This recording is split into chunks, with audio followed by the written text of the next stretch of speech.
Jina no Samson Ole Simbiri na Sidai TV Orminista yitasheki mbaa enkisuma tiatua olosho yioloti enaa George Magoha ajoki irmalimuni kituak loosukuluni peyie mepuo ake aapuo aitoki ashuk inkera nisulaki nena naanyamal irmareita nemidipa aatalak iropiyiani esukuul peshomo nkang'itie ibalunye ajo ore ena kerai sina natii abori naa kelo serkali alo adol enaa keeta orwuata nalo adol ajo etobiko ninche toosukuluni etuutaa ajoki peemepuoi ashuk inkang'itie tenkaraki ibalunye toonkolong'i naatulusoitie ajo ikumok esiana oonkera naang'uarrita peepuo aatum enkisuma kake nelaikino intoiwuo enye aashom aatipik sukuuluni isulaki sukuuluni e secondary. Instructions which are basically His Excellency the President's instructions are very clear that every child must be at school.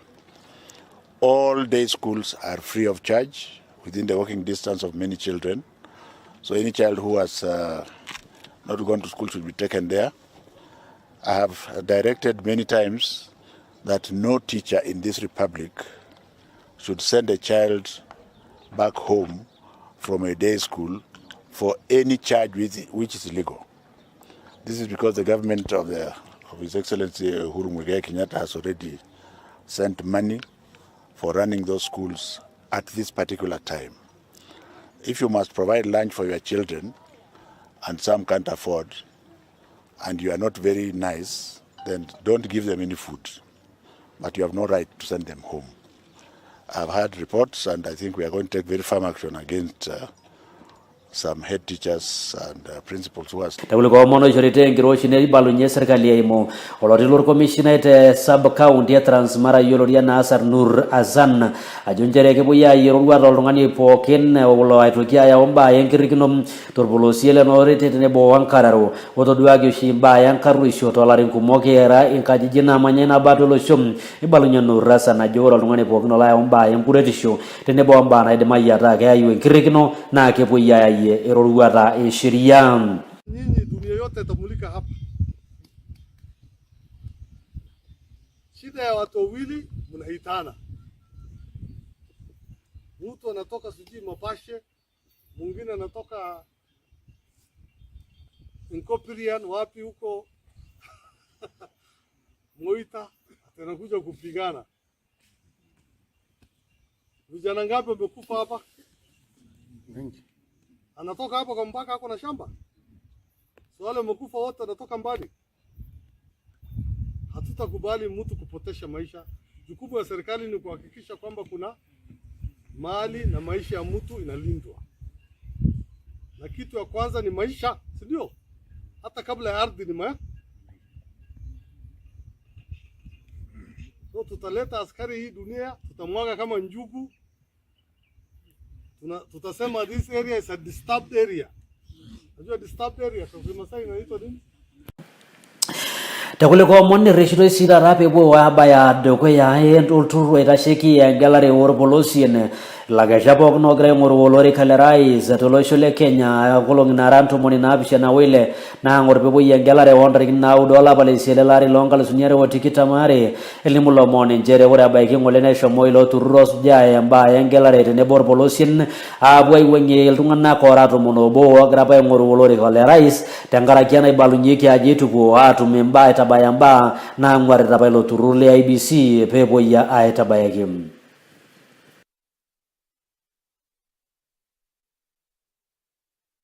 To be known, but then we follow what the names are or how the names are in the register of voters. Number 2 is it must be signed by the candidate himself. Number 3, it must be signed by the proposer and seconder who shall be in the register of voters. So again, that is very important to remember. For political party sponsored candidates, the proposer and seconder must be members of the political party. I'm just emphasizing what the chair has said. For independent candidates, the proposer and seconder must not be members of any registered political party. So ensure that is adhered to. And then attach a copy of identification documents used to register as a voter. So if you used an ID, please ensure that it's the ID you present. If you use a passport, make sure that it is the passport that you bring. Now, and the last is affix. We must have a passport-size photograph whose dimensions are specified by the Commission, and soft copy in a flash, soft copy of the same photograph. So we'll have a hard copy on the form, on Form 12, and a soft copy in a flash for uploading. And should be JPEG format, white background, with no shadows, maximum size of 1 MB. Of course, this has already been shared with you, and if you don't have a copy of what we are sharing, please make sure that you go with it. Resolution should be 1028 by 768 pixels. Aspect ratio camera should be 4.3 and must be of a portrait orientation. This is very important because this is a photo that goes into your into the ballot paper. So make sure that it adheres to these requirements. Now, the next form is Form 13, which is a statutory declaration form for purposes of nomination for election. You must come with a self-declaration form. You must also furnish the commission chair with a duly signed code and dated, duly signed and dated, very, very important, code of conduct, that is very important. For political party candidates and independent candidates, an electronic version and the duly filled list of the 2,000 supporters for each of the majority of the counties in the prescribed form and submitted to the commission. Like the chair has said, that is what we are receiving at the entrance. We are receiving the 2,000 in hard copy and in electronic format. I will later explain what we will be doing from today until that particular day. And then lastly, be accompanied by copies of the identity cards of the supporters. So we expect that if you brought 48,000 supporters, then we expect 48,000 copies of the IDs. Number 4 is that for independent candidates, they must maintain a functioning office in their respective electoral areas where the candidate is contesting, which must be available for inspection by the Commission at least 45 days before the election. The address, including the physical address of the office, must be communicated to the Commission. 5th is the nomination fee in banker's check payable to IEBC. And I see most of the time, because some of us have been arrows before, you write IEBC in short. Please write in full, the Independent Electoral and Boundaries Commission on the banker's check. The banker's check should be addressed as such, and it will be Kenya shillings 200,000 for candidates and 100,000 for youth, women, and persons with disability. 200,000 for everybody else who is not a youth, woman, or a person with disability who are required to give us a banker check of 100,000. Last but not least is that, like the Commission Chair has just said, is submit a comprehensive election campaign schedule covering the entire period. So from 29, if in your nomination, in your registration, you are registered on 29th, so the chairman will expect you to furnish him with your campaign schedule running from 29th all the way to 7th of August, which is 48 hours before the time of the election, and therefore that must be covered. And like the Commission Chair said again, you will definitely, after doing the schedules, you will come back again and harmonize so that you don't conflict during your campaigns. I want to just give you a small, a preview of the workflow of how we are looking at the work that you're bringing to us. Today, we'll be receiving your signatures, your supporters, your booklets of supporters in the format that you've been told, and the electronic format of the same. We will not, of course, be going into the nitty-gritty today. We are just receiving.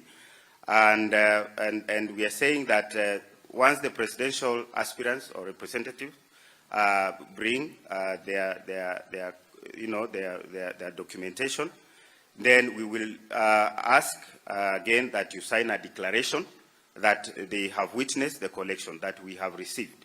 And then we will also give you a form to sign, which must be signed, that you witness the collection of those signatures. And then once you sign, then the aspirants or their representatives may witness the process of receiving the documents, like is happening out there. you are welcome to see how we are receiving them, the process, and how we are taking custody of your documents so that at least you are aware of how we are going to do it. Then the next step is that during registration, when you appear before the Commission chair for your registration, the candidate registration secretariat will process the documents to confirm the following. We will be processing these documents ahead of time. By the way, we are processing your signatures because we know that is usually a challenge. We want to process beginning today and the 28th. And if there are any issues relating to those, to the signatures, we will be calling you back to either top up or to change anything that we will have noticed, because we, again, like the chair has said, we want to give everybody a chance, an equal chance, to make sure that they comply. So we will be here, we will be in Bomas, we will give you the address. You can always pop in and see what we are doing, and of course, and see how we are processing. And please give us, and I want to emphasize on behalf of the Secretariat, give us a good address or a good telephone number that does not go unanswered, so that in case we have a problem and we have to reach you, please give us a number that we can call and we can reach, and probably if you can give us even 3 or 4, so that we can reach you and communicate any issues that we would like as a secretariat. So we will receive the documents, we'll serialize them and paginate them. We will ensure that we will try to make sure that they are bound properly, because again, we don't want to receive loose leaves on behalf of the chair, because that again might pose a problem. So make sure they are properly bound, so that as we receive them, we know they are secure from your end. And then the records are, we will look at the records, whether they are complete, whether they have the names are there. We will look at the IDs that are put there. We will look at the county code, if they are captured well, the name of the constituency and the code, and make sure that they are signed, that the proposers, I mean the supporters that you've given us, have all those details, including the signature at the end of it all. Then we will again we will look at the submitted corresponding copies of identity cards. We will compare and see if the voters have, of course, the supporters presented correspond, the IDs correspond with the signatures that have been given. It's such a Hercule job. If you think you have a lot of work, we are going to go through that. Make sure that each entry is supported by a similar corresponding ID, and that is what we have. We are planning to do, so that each of those entries are supported. We are going to confirm the constitutional threshold of 2,000 supporters from majority of the counties, and then, of course, we'll generate a report for the Commission Chair, who will then, of course, make a decision in as far as what we have received is concerned. Before then, we secure all the documents that you have given us. There will be handing over and taking over checklist, which we'll again provide. So before you leave here, make sure you have signed a handing over, that you have handed over your documents, and our people have received, and you have a copy of the same. So do not leave before you hand over properly all your documentation. Then, of course, we will again make sure that the same is also received by the chairman, who will then deal with the documentation and provide you with the information and feedback as required. So for now, I think I will stop there and wish you well, and hand over the mic back again to DCS, so that we can open another session for any issues regarding what the chairman has said. Thank you very much.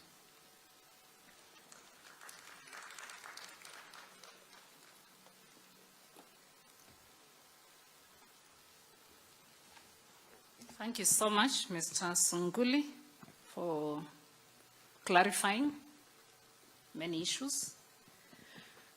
I was a county returning officer in 2017. And as a human being, I called meetings for aspirants and candidates. There is nothing that feels good to a returning officer when you call for a meeting and the aspirants or the candidates attend in person. It is very, very fulfilling. So what am I saying here? When the National Returning Officer calls you as presidential candidates, please try and attend in person. It feels good. I've experienced it myself. Because in 2017, I can actually remember where each of the candidates were seated in my room, where I called them. Okay? So it is very important, because you don't know what he's going to communicate. So next time the National Returning Officer calls for a candidates meeting, please advise your candidates to attend in person. Another free advice to you is that remain in contact with your returning officer. Why? To make any clarifications where there's need. Yes, Mr. Sunguli and even himself as the returning officer has told us what he needs. But you're human beings. You could get home, get to your office, and you feel you have missed something. Call him and find out, what did you mean here? You said this, I was not clear. Make clarifications up to the last day. Again, free advice. Make sure you seek his advice every time. What do you think, my National Returning Officer? Eka jina no Samson Ole Simbiri. Sidai TV ka jina no Meshack